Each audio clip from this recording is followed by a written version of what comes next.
الصلاة عماد الدين يا مسلمين. الصلاة عماد الدين يا مسلمين.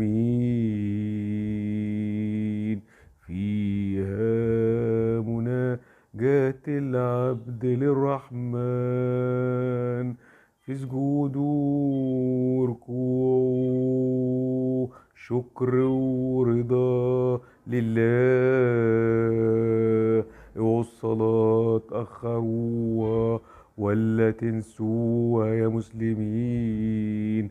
دي هي الحياة في زماننا، وكل مكان يحيا بالصلاة.